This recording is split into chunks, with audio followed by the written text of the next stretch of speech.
Hey everyone, it's Rodney Leandro here, and today I'm bringing you a short video on the basics of financial education.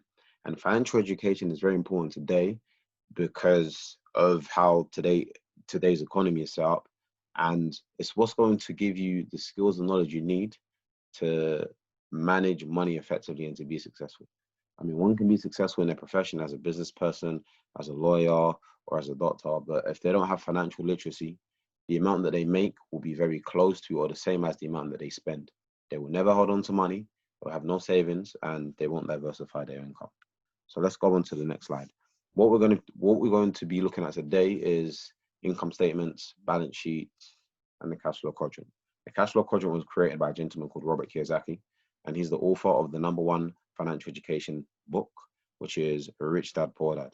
And it talks about what the rich people teach their children compared to what the middle class and poor people teach their children. It's just different mindsets, different attitudes, different values. It's all it simply is. And he also does have a book called The Cash Flow Quadrant, which goes into greater depth, the things that I'm going to be talking about today. But this is quite effective, things that I'm going to be showing you today. But we have 4 ways that one can make income today. And that's employees, self-employed or small business owner, and investor. The left side of the quadrant is the employee and the self-employed. 95% of the population are employees or self-employed, and they only make 5% of the world's wealth. That's like splitting £5 between 95 people. It's not a lot. Then we have the business owners and the investors. They make 95% of the world's wealth, and only 5% of the population are business owners and investors. I'm talking about a big business owner that has 500 plus employees. So let's start on the left side. Employees exchange their time for money. They have a linear based income. They have to be somewhere doing something in order to make an income. And they pay taxes of around 30 to 40% of their salary. And this tax gets taxed before they even see the money. With being an employee, you can't pass your job down to your children. You can't sell your job. The CEO makes the decisions. And in some scenarios, one can get fired. Then we have the self-employed and the small business owner. So they don't have a boss. They are in control, but they still have to be doing something and being somewhere in order to make an income. So they have to exchange their time for money. They pay around 20 to 40% in terms of tax, and they own and work in their business. So we're talking about, someone that does Uber, or somebody that owns a corner shop, or somebody that's a doctor that has their own practice, or a dentist. They're the self-employed, they're the small business owner. Then we have a business owner. And we're talking about a business like Microsoft, for instance, or Apple. They own a system. And system stands for save yourself serious time, effort, and money. And within that system, they don't just get paid off their efforts, they get paid off other people's efforts as well, giving them leverage, giving them more time freedom, and there's more scope for financial freedom as well. So the benefits of being a business owner is, of course, the leverage that you get. They pay less taxes as well. And they pay tax only after they've paid for expenses. So once they've paid for their expenses, they pay tax on the profits. They can sell that business, they can pass it down to their family to create generational wealth. Then we have investors. They have money working hard for them. So their money is working hard for them 24 hours a day. And their money is multiplying itself to make more money.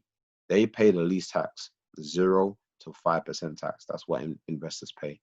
They can sell those investments, they can pass it down to their family. They can have property investments, or investing into a hedge fund, or investing into other businesses, stocks and shares, those types of investments. So that is the cash flow quadrant. And by looking at this, one would want to be on the right side of money because there's more time freedom and there's more financial freedom. But how can one become a business owner and investor? I'll get into that or at a later stage.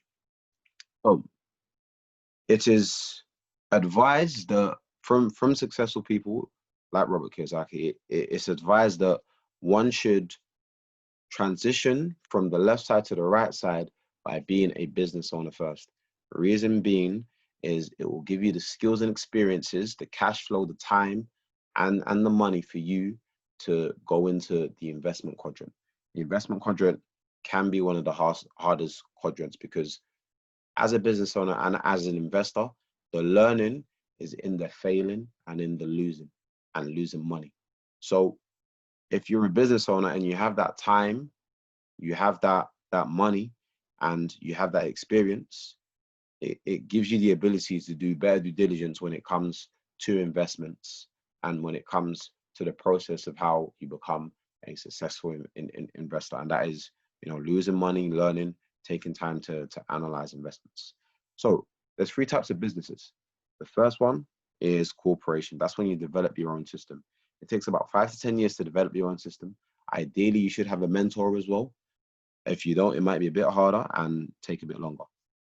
Unfortunately, most businesses fail within the first 5 years, the where you have to develop your own system, and it requires self-investment until the business is fully functioning. Banks will give you loans after they've seen that your business is a profitable business. Then we have franchises. Franchises is where you're buying into a system, and it costs normally around 100K to 300K to actually buy a franchise, like a Burger King franchise or KFC or McDonald's. It costs a lot of money. You don't have no creative control. You can't change anything.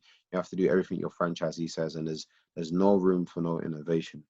The only problem sometimes is, the large investment that you need, and also that your reputation can be affected by other franchisees that have the same franchise as yourself.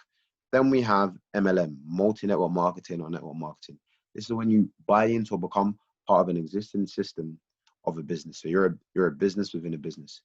They deal with all of the back end business stuff that, a franchisee or a business person who develops their own system would have to deal with. They deal with all of that, and you just focus on building the actual business by getting the customers and, leading the customers or helping other people become business people as well.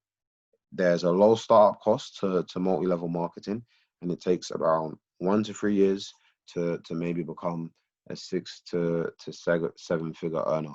Having that time freedom, having that financial freedom, making residual income, money that you've done something once and you get paid month after month, year after year for that thing that you've done once. That's residual income. So those are the three types of businesses or business routes that you can take. And once you've become a successful business person or a profitable business person, you can then start looking to go into the ID investment quadrant. So income statements and balance sheets. The income statement shows you where your income's coming from and what are your expenses. It's really that simple. The balance sheet shows you what your assets are and what your liabilities are. And what is the difference between an asset and a liability? A liability takes money away from your pocket. An asset puts money into your pocket. Some people like to think that, a house can only be an asset or a car can only be an asset. But what determines whether something's an asset or a liability is it bringing money into your pocket or is it taking money out of your pocket? If it's bringing money in, it's an asset. If it brings money out and doesn't make no money, then it's a liability. So that's what determines the assets and the liabilities. And ideally what you want is for your assets to pay your liabilities. You want income producing assets, like a business, like investments, to pay for your liabilities. Your work salary should only be for bills and living expenses. And when you want luxuries, when you want other things, it should come from income producing assets. That's how you stay out of the red zone. And the red zone is when your work salary is very close to your living expenses and bills. You don't want to be in that situation. It's very stressful. And if you lose your job, how are you going to pay for all those bills? A lot of people would not be able to survive 3 months without a job. They would not. And the crazy thing is, when you look at the tax that you pay on a job, if you actually add up all the money you don't see from what's taken from the government, it's the equivalent of working for the government for free for 3 to 4 months. Men lie, women lie, numbers don't lie. Just go and check out your pay slips. Now, that's everything to do with income statements and balance sheets. The most important thing to really understand is that you can have several income streams. Successful people and wealthy people, they don't just have one income stream. They have several income streams. All of them. All that's the only thing in common that successful people have. They have more than one income stream. They don't just work a job, they have several income streams. So if you do want to start diversifying your income, there is a way that we have. There's a project that we're working on, and it allows people to make money as a business owner or make money as an investor. So if you want to find out more information, if you have any other questions to do with financial education, just send me a message on my Instagram. It's mastermindr_. Any questions, any queries, if you want to find out the ways that we diversify our income through investments and being business owners, just send me a message on my Instagram. Thanks for your time, guys. Thank you.